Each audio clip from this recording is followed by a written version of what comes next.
Hey, in this video, if you've ever been wondering what the difference between a Roth and a traditional IRA is, I'm going to give you the four major differences so you can realize which one is best for your retirement strategy. Get the pen and paper out. Hey everybody, this is Dominique with djh-capital Management. Hopefully you're doing well today. Today we're going to be talking about Roth versus traditional IRAs in an effort to get you to do more with your life and money around the topics of financial literacy, economic empowerment, and personal development. So I want to jump right in and give you the four main differences so you can decide which one is best for your saving strategy. Let's get started. All right, first let's get some preliminary stuff out the way. What is an IRA? It's an individual retirement account, and it is basically a way for you to save money for retirement.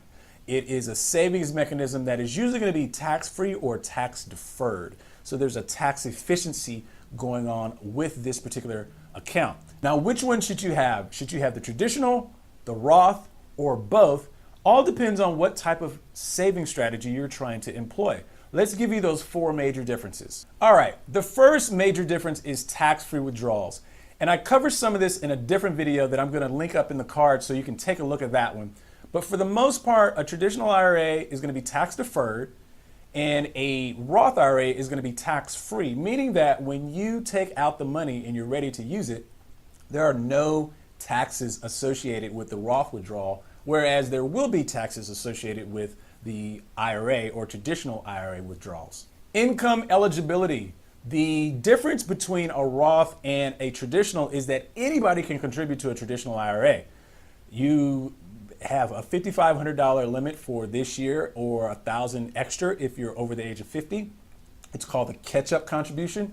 So you can put that money in regardless of how much money you make, regardless of if you already participate in a 401k. With a Roth, you have to be income eligible. And what that means is when you start making $135,000 of modified adjusted gross income, then you will no longer be able to participate in the Roth. So that's another major difference. The next major difference is tax deductibility.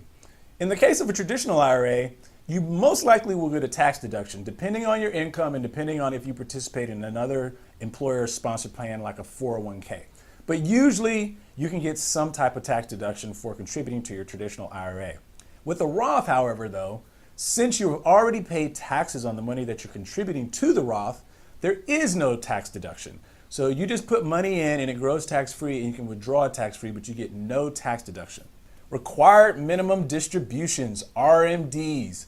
With a Roth, you will not have RMDs of any type. So when you reach age 70 and a half, you do not have this forced mechanism of making you take the money out so that you can pay taxes on it.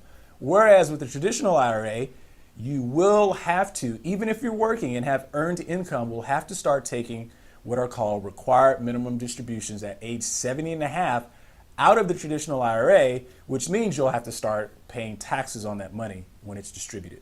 So those are the major differences between a Roth and a traditional IRA. And I have a question for you. Which do you feel is more appropriate for younger people? Would it be the Roth or would it be traditional? Why do you think so? Let me hear you down in the comments and we'll talk to you later. Bye-bye.